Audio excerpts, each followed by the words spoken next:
And our next, thank you again, Samira. Our next speaker is Ismail Royer. He's a father, community leader, and serves as the director of the Islam and Religious Freedom Action Team for the Religious Freedom Institute. Thank you, Darren.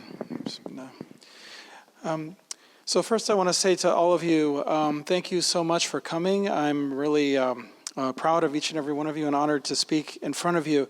And the fact that you came here tonight really says a lot about what's important to you and what your values are. And number one is the children. So I'm director of the Islam and Religious Freedom section, Islam and Religious Freedom section at the Religious Freedom Institute. As Darren mentioned, the Religious Freedom Institute is a nonprofit organization based in Washington, D.C. It's a multi-faith organization. There's no particular faith that it represents, but it does stand for the proposition that all men are created equal, men and women, and endowed by our Creator with unalienable rights. And one of those rights is the right to religious freedom. And very closely related to religious freedom is the right of parents to raise their children as they see fit. That is a right that is in the Constitution. It's found through the 14th Amendment. That's a legal argument we can talk about, but be assured that that is a right that you have as a human being. As a parent, you have a right to raise your children, and you have a right to a parental relationship with your children, and your children have a right to a relationship with you, and your children have, that's a right that is shared between parents and children. So I first want to say that I am taking credit for Samira, because I first met Samira, maybe she doesn't want me to say this. I first met her at a conference that I spoke at.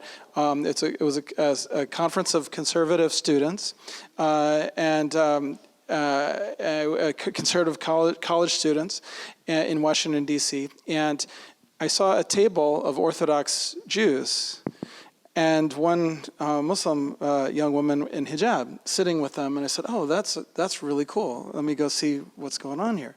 And and they were all eating kosher food. They had a kosher food set up, and we Muslims also kosher food is lawful for us to eat in our religion. So she was sitting there mainly for the food, but they were involved in a really interesting conversation about values and politics and so on, and because we shared those values on those issues. Now, as Samira mentioned, there are many things that we can disagree with about many things, but there is so much that we have in common ground with one another. And so Samira became my intern at the Religious Freedom Institute, and then got involved in Montgomery County. And this became a wonderful opportunity for her to get involved in the community. But I want to say for a moment how I got involved in the parental rights issue. I was certainly, I'm working at the Religious Freedom Institute. It's part of my job to advocate for religious freedom for everyone, and for as a result of that, parental rights for everyone. But I have a personal story that really drives my that drives me to care about parental rights. So I'm a father of 6. And my son, one of my sons, this is he was a student at Fairfax County in public schools, and I don't know how much you all have heard about Fairfax County Public Schools, but it's in bad shape. It's in bad shape there. And my son, he was really, and he was a freshman. He was really into theater, and he was always telling me about his theater teacher, this woman, and I went with my son to a county fair, to a fair out in Fairfax County, where his theater class was doing improv. And he said, "Oh, there's my teacher." So I went to go try to introduce myself to her because I'd heard so much about her, and she turned her back on me. And I thought that was really weird, and I thought maybe I'm misinterpreting something. Maybe she didn't hear me. And I was like, "Hello, Miss," I'm not going to say her name. "Hello, Miss Smith. How are you doing? I'm so-and-so's father." And she turned her back on me again. And no, I could not. She wouldn't let me approach her, and I never did. I never was able to approach her that day. I thought it was so weird. I mean, what's going on here? I mean, I had honestly, this is not how civilized, this is how not normal human behavior, actually. You know what I mean? It's not sane behavior. So I had the occasion to go and talk to her about my son's grade. And so I went to her class, and I said, hello, this is, I'm so-and-so's father, and I wanted to speak with you about my son's grade. And she was so hostile to me. Now she couldn't turn her back on me. I'm looking at her. She was so hostile to me, and is it just me? Am I crazy? And I at the same time noticed my son saying some strange things. He was raising some issues, actually really deep religious issues, like kind of about doubts. He was having doubts about his faith. And that's actually normal. I mean, for a 14-year-old, 15-year-old kid to be, asking questions about his religion and so on. But he was coming from like really, really interesting angles. And he's a really smart kid anyway. But, as we talked more about the issues and I'm trying to help him with, work through these doubts, he shared with me that it was his teacher that was talking to him about these things. And then he started talking to me as well about sexuality and about sexual things, and that he had a crush on a boy, and so on and so on, and that his teacher had told him that his parents were fundamentalists, and that they should not listen to that. He should not listen to his parents, and that they didn't understand him like she did, and and so on. And I mean, his mother and I were shocked.